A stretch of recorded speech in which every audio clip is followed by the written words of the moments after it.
they will get you to take it again, and this time it'll be worse. All right, guys, so the stuff that they're going to make you take is the MR stuff that they forced a lot of people into taking a few years ago. Now, they scared a lot of people into taking this stuff with the Mr. 19 event, right? So COVID, happened, and people were like, we need a solution out of this. And then they introduced something to us way too fast and scared a lot of people into taking it.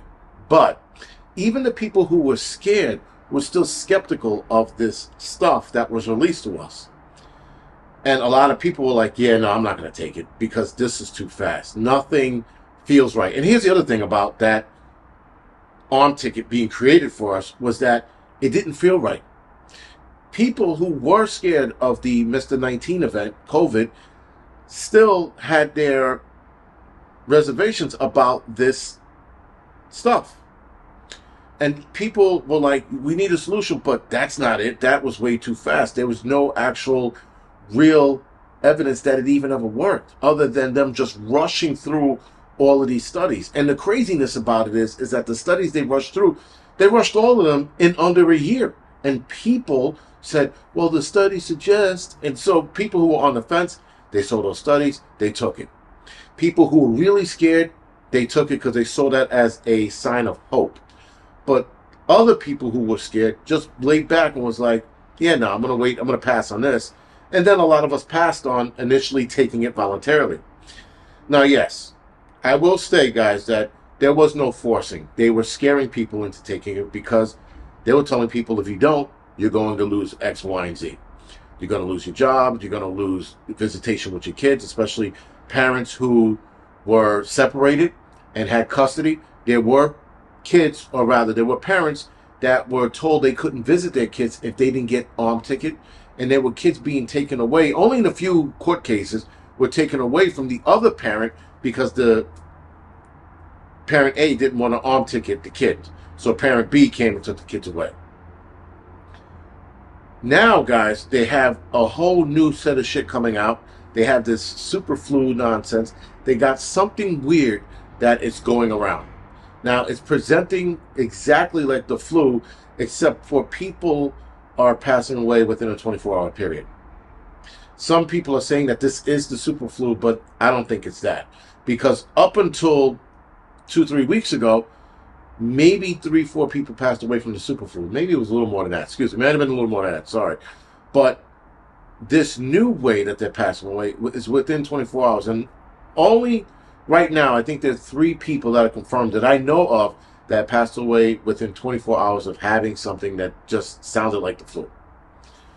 But now you have AI videos coming out suggesting that 2 teenagers passed away, and the video states that they were perfectly healthy. Now, when I was watching the video, I was like, okay, all right, this is looking, serious. I'm not taking it seriously because it's the flu. It's for bitches. It's not for people like me. But anyway, not the point. So, watching the video, I'm like, okay, this is serious for those. And then they mentioned a name of a teenager, and it was the way they presented it, how the teenager passed away, and the name of the teenager just sounded really made up. Then the video goes on, I'm like, they're programming AI to scare us by making up names of kids that don't exist. And again, it just sounded made up. And I couldn't find any articles on this, by the way, so maybe I'm wrong, and now I'm saying hopefully I'm wrong, but maybe I'm wrong, and it's out there somewhere, but I couldn't find the name of this kid. All right. So now, guys, they're turning the heat up into getting people scared because they are undoubtedly going to have an arm ticket for the super flu. I feel it in my bones because right now they're telling people take the flu arm ticket for the super flu, but then turn around and go, it might not work. So then why do you want to say? They are coming out with a bunch of new mRNA stuff. And it's almost for for a lot of stuff.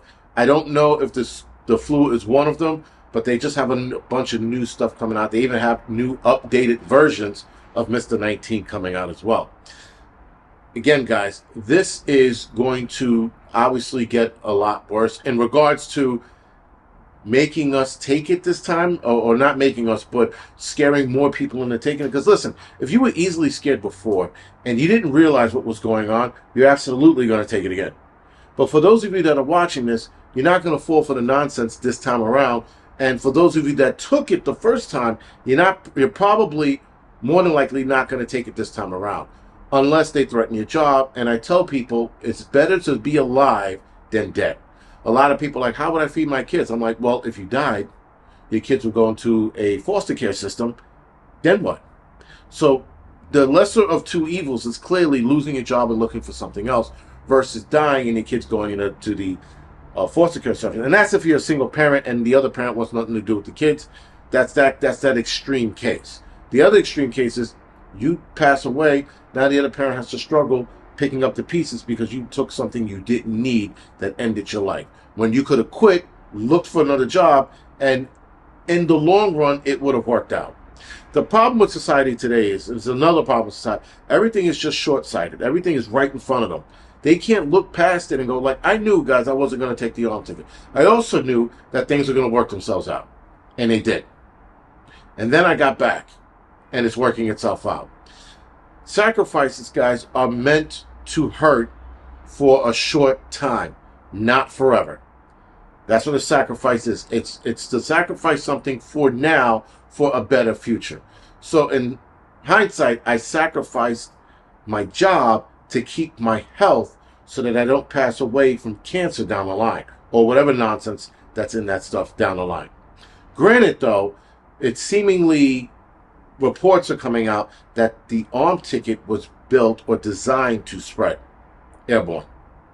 There's more evidence of that. So yes, some of us could have it on board. Some of us might not, because a lot of people supposedly who took the arm ticket within the first few days of getting it, it was able to spread by way of breathing.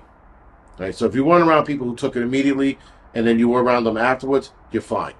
I don't know about the sexual part of it, the transmission of that. I don't know anything about that. I've heard that it could happen, but as of right now, one doctor I'm following, there's no evidence of it. Anyway, guys, don't fall for the BS. The BS is going to start thickening, and they're going to start presenting multiple pandemics, multiple issues, so that they force or scare you into taking something you do not need. Outside of that, guys, this is the Angry Prepper. Thank you for watching.